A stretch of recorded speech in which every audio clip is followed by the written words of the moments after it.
Hello दोस्तों, मैं इंद्र प्रताप सिंह आप सभी का स्टडी विद कॉन्सेप्ट में हार्दिक स्वागत अभिनंदन करता हूं। दोस्तों, हम लोग क्लास 6 हिस्ट्री को डिस्कस कर रहे थे, चैप्टर नंबर 8 का। दोस्तों, कौन सा चैप्टर नंबर 8 को हम लोग डिस्कस कर रहे थे।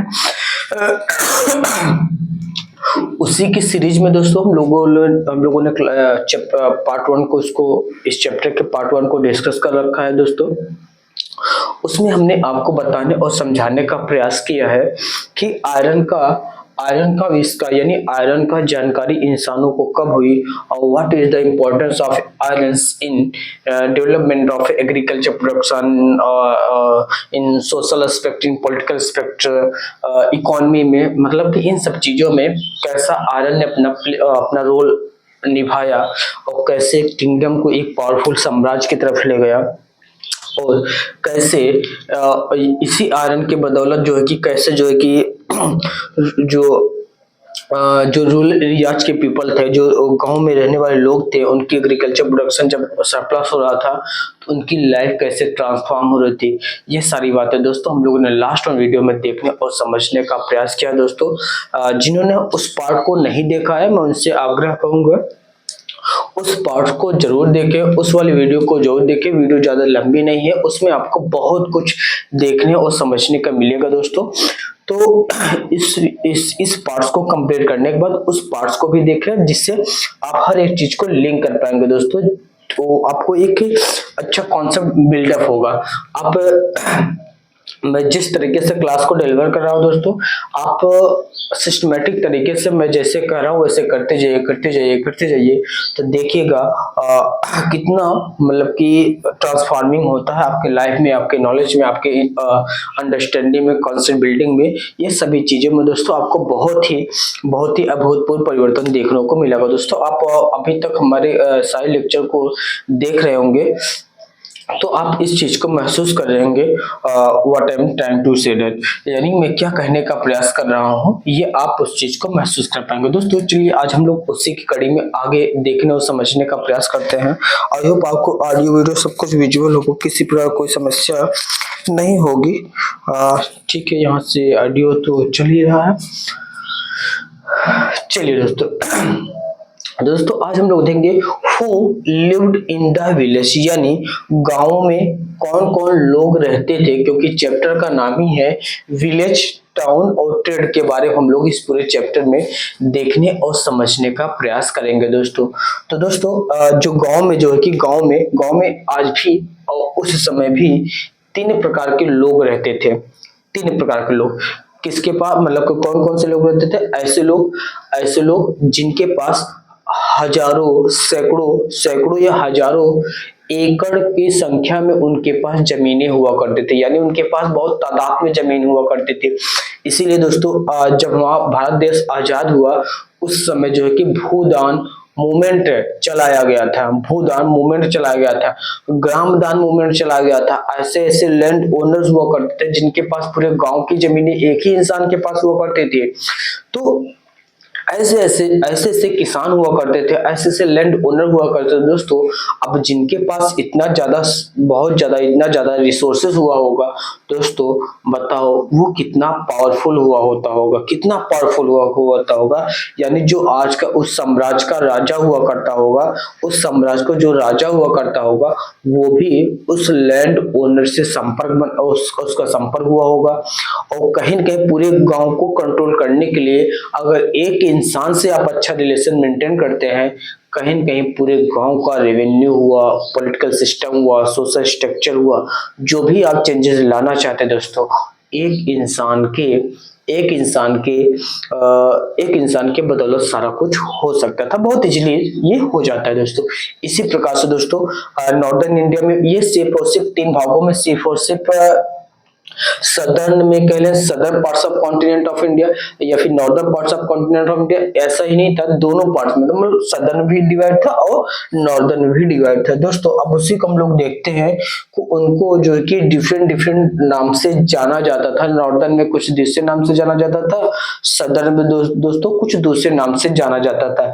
तो दोस्तों, इनको जो है कि इन तमिल रीजन यानी साउथ इंडिया के पार्ट में देखेंगे तो इनको जो बड़े बड़े होल्डर हुआ करते, जिनके पास जमीनें बहुत ज्यादा हुआ करते, सैकड़ों हजारों के एकड़ की संख्या में इनके पास पूरे गांव गांव का ही जमीन हुआ करते दोस्तों, ऐसे लोग थे, उनको वेल्लार कहा जाता था। क्या कहा जाता था? वेल्लार कहा जाता था दोस्तों, जिनके पास मतलब कि लार्ज लैंड ओनर, जिनके पास जो बहुत बहुत बहुत ज्यादा जमीन को होल्ड किया करते थे, ऐसे लोगों को वेल्लार कहा जाता था दोस्तों।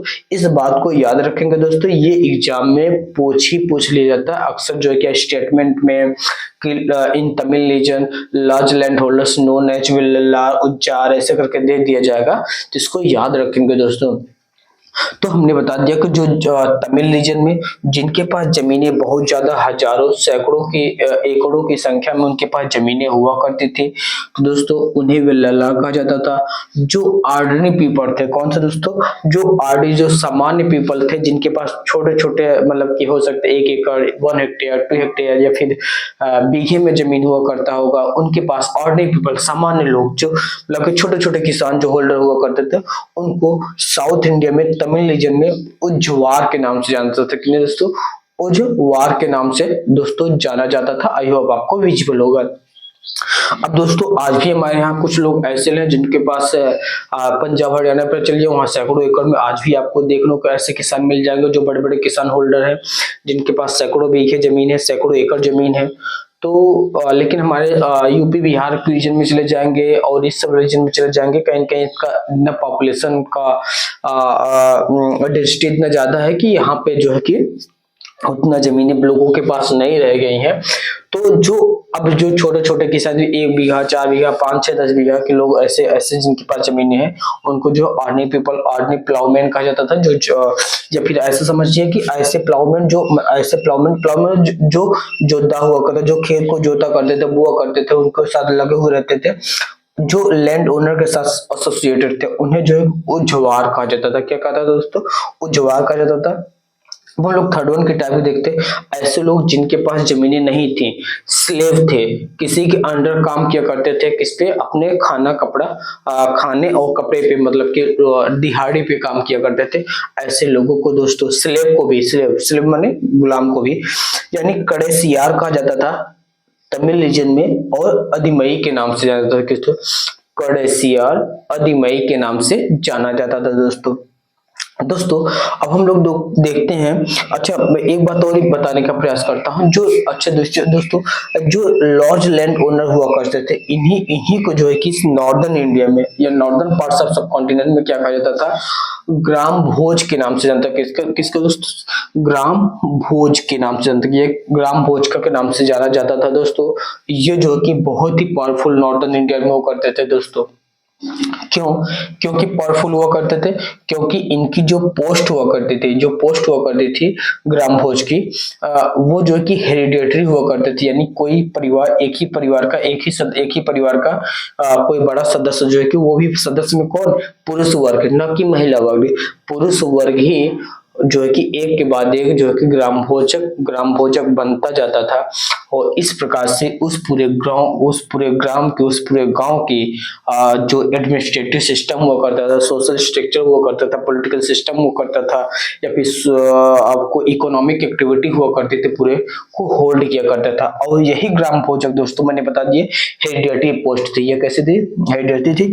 और कहीं न कहीं दोस्तों यही ग्राम भोजक कितना पावरफुल हुआ करता था, ये टैक्स भी कलेक्ट किया करता था। इनके पास इतने बहुत सारे लोग हुआ करते थे, इनके अंदर बहुत सारे लोग यह वर्कर को हायर करते थे, स्लेव थे इन्हीं के अंतर्गत, जो इनके लैंड को कल्टीवेट करते थे, एग्रीकल्चर को प्रोडक्शन किया करते थे। और जो आप सोचिए कि जो इंसान, और यही ग्राम भोजक जो है कि गांव में पुलिसमैन का भी काम करता था, टैक्स कलेक्टिविटी का काम करता था, और कभी कभी जैसे गांव में लड़ाई झगड़ा हो जाता था, तो दोस्तों उसको भी जस्टिस डिलीवर का काम भी यही ग्राम भोजक हुआ करता था। ऐसे समझिए ये गांव का छोटा राजा, ये गांव का बड़ा राजा, यानी वो जो साम्राज्य के राजा से छोटा और गांव का एक अपने आप में एक राजा हुआ करता था, जो जो कि आपका पॉलिटिकल पॉलिटिकल सिस्टम को भी होल्ड किया करता था, इकोनॉमिक एक्टिविटी, टैक्स कलेक्ट करता था, और टैक्स कलेक्ट के बाद जो उस साम्राज्य को समय राजा हुआ करता था उसको डिस्ट्रीब्यूट किया करता था। तो ये सारी बातें दोस्तों हमने आपको बताने और समझाने का प्रयास किया। ग्राम भोजक क्या था, ग्राम भोजक के कौन कौन से ऐसे फंक्शन थे जो उस समय वो किया करता था, मैंने आपको बहुत अच्छे से डिटेल में समझाने का प्रयास किया दोस्तों।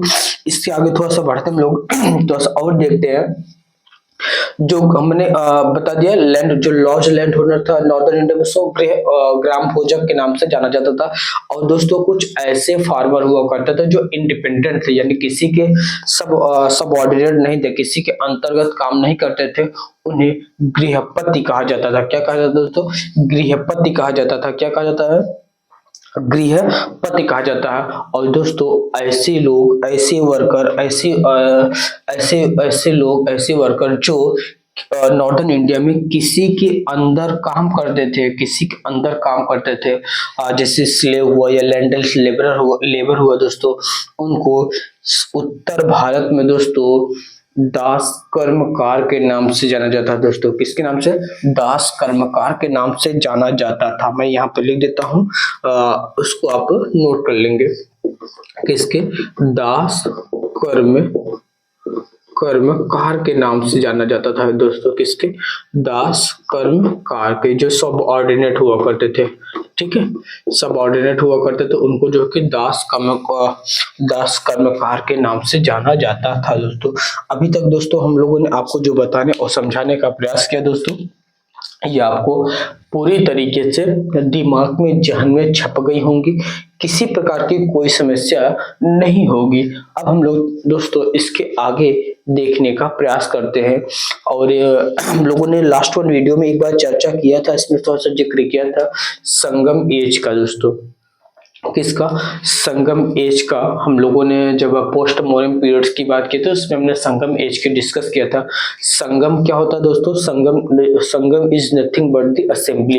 ये संगम का मतलब होता है लोगों का मिलना, यानी जो हमको साउथ इंडिया यानी जो दक्षिण भारत के अगर इतिहास को हमको उकेड़े तो हमको वो सोर्सेस क्या है, तो हमको संगम एज के असेंबली से, संगम में जब वो उस समय के मतलब लोग मिला करते थे, उसमें जो विद्वान हुआ करते थे मिलते थे और कुछ लिटरेरी सोर्स लिखा करते थे, मतलब कि वहाँ की सोसाइटी कैसी थी, पॉलिटिकल सिस्टम कैसा था, इकोनॉमिक एक्टिविटी कैसी थी, इन सभी चीजों को दोस्तों उन्होंने मिल करके एक स्ट्रक्चर बनाने का प्रयास किया, जिससे हम लोग को संगम लिटरेरी सोर्स के नाम से जानते हैं दोस्तों। किसके नाम से जानते हैं? संगम लिटरेरी सोर्स के नाम से जानते हैं। और ये लोग कहाँ मिलते थे?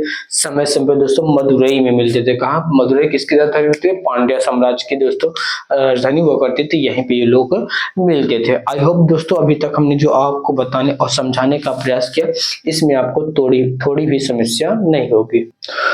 तो दोस्तों अब हम लोग देखते हैं कॉइन्स के बारे में। दोस्तों किसके बारे में दोस्तों? कॉइन के बारे में। जो पुरातत्व वेदा था दोस्तों, उन्होंने जब स्क्वेट किया तो उन्होंने जो है कि बहुत सारे सिक्के मिले। उन सिक्कों में दोस्तों जो सबसे पहला सिक्का मिलता है आपको, वो जो है कि पंचमार्क्ड कॉइन के नाम से जानता है। किसके नाम से दोस्तों? पंचमार्क्ड कॉइन के नाम से जाना जाता था, जिसको पंचमार्क कॉइन कहा जाता है दोस्तों। इनके नाम से ही पता चल रहा है कि पंचमार्क्ड कॉइन के नाम से अगर हम लोग देखेंगे, ये सबसे पहले अगर पूछा जाएगा सबसे पहला कौन सा सिक्का चलन में था, या सबसे पहले कौन से सिक्के की जानकारी मिलती है, वो कौन सा सिक्का था? पंचमार्क्ड कॉइन था दोस्तों। ये क्या हुआ करता था? कुछ यू शेप का हुआ करता था, ऐसे कुछ यू शेप का, कुछ ऐसे शेप का हुआ करता था, इसी शेप के। और इसी में जो है कि डिफरेंट प्रकार के जो है कि अलग अलग प्रकार के जो है कि सिंबल बना हुआ करता था, या फिर ऐसे चित्र बना हुआ करता था, उसी से जो कि इसी मेटल पे उस पे से थप्पा मार दिया जाता था। इस प्रकार से जो सिक्के का चलन था दोस्तों। अच्छा, ये सिर्फ मतलब ऐसे ही नहीं थे रेक्टेंगुलर, ये आकार का शेप का नहीं था, ये कभी कभी आपको राउंड शेप के भी मिल जाते हैं। और जो इस पे जो कि हमने बता दिया कि जो इस पे एक मेटल हुआ करता था, मेटल को सीट मतलब ऐसे फ्लैटेंड में काट करके उस पे जो है कि क्या करते थे, मोहर लगा देते थे या फिर सिंबल चिपका दिया जाता, बना दिया जाता था, जिसे हम लोग पंचमार्क उस समय जो है कि पंचमार्क कॉइन के नाम से आज हम लोग जानते हैं। इस प्रकार से दोस्तों उस समय सिक्के का चलन था। इसको सबसे पहले इंडो ग्रीक लोगों ने चलाया था दोस्तों। उसके बाद फिर आपके कुषाण वो लोग आते हैं, तो वो लोग अपने डिफरेंट डिफरेंट प्रकार के मेटल का जो है कि सिक्कों का चलन करते हैं। इस प्रकार से दोस्तों ये बातें हम लोगों ने कॉइन के बारे में समझ लिया। और कॉइन की स्टडी को दोस्तों क्या बोलते हैं, न्यूमिस्मेटिक के नाम से जाना जाता है। किसको दोस्तों, किसके नाम से जाना जाता है, who study the coins known as numismatic. क्या क्या नाम से, तो न्यूमिस्मेटिक के नाम से जाना जाता है दोस्तों। आज की वीडियो को दोस्तों हम लोग यहीं पर रखते हैं। अब मिलते हैं नेक्स्ट वीडियो में दोस्तों। अभी तक हमारे वीडियो को जिन्होंने लाइक नहीं किया और चैनल को दोस्तों जिन्होंने सब्सक्राइब नहीं किया दोस्तों, उनसे हम्बल रिक्वेस्ट करता हूं दोस्तों, वीडियो को लाइक करें और चैनल को सब्सक्राइब को अपने दोस्तों में ज्यादा से ज्यादा दोस्तों शेयर करें, जिससे हमारा भी और जो हमारा आपका परिवार है ये भी ग्रो करता रहे और हम लोगों के साथ साथ परिवार भी ग्रो करता रहे। ये हमारी आपकी अपनी नैतिक जिम्मेदारी होती है दोस्तों। इन्हीं सब शब्दों के साथ दोस्तों आज की वीडियो को हम लोग यहीं पे समाप्त करते हैं। फिर संबल रिक्वेस्ट करते हैं दोस्तों, जिन्होंने अभी तक शेयर नहीं किया अपने डिफरेंट सोशल मीडिया पे प्लेटफॉर्म पे, पर कोशिश तो करिए। आप इस देश के नव युवक है, हम आप जो चाहते हैं आप इस भारत देश के निर्माता हैं। आप जिस तरीके से चाहते हैं उस तरीके से शेप दे सकते हैं। आप जैसा चाहेंगे इस चैनल का शेप दे देंगे, इस जैसा आप चाहेंगे इससे अपने आसपास की चीजों को बदल सकते हैं दोस्तों। आपके अंदर वो पोटेंशियल है, आपको अपने अंदर वो पोटेंशियल है, आपको अपने अंदर के वो पोटेंशियल को आपको देखने और उसको उजागर करने की जरूरत है दोस्तों। इसमें मैं आपको आप हमारे साथ बने रहिए, मैं जैसा जैसा करता रहूं वैसे सब करते जाइए। अपने दोस्तों में से मैंने कहा चैनल को थोड़ा सा शेयर करें और अपने सोशल मीडिया प्लेटफॉर्म पे शेयर करें, स्टेटस लगाए, स्टोरी लगाए, जिससे कि थोड़ा सा कम्युनिटी हमारा थोड़ा सा ग्रो कर पाए। जिसको जो अच्छा लगेगा दोस्तों आएगा ही आएगा, जिसको बुरा लगेगा मतलब कुछ चीजें नहीं पसंद आएगी वो चला जाएगा, हमारे आपसे रोकने से रुकेगा नहीं। ये आप भी जानते हैं हम भी जानते हैं दोस्तों।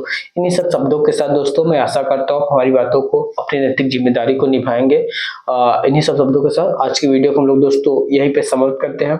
आपने अभी तक हमको इतने ध्यान से सुना, इसके लिए आपको तहे दिल से शुक्रिया अदा करता हूँ दोस्तों। मिलते हैं नेक्स्ट वीडियो में, तब तक के लिए दोस्तों जय हिंद जय भारत, थैंक यू।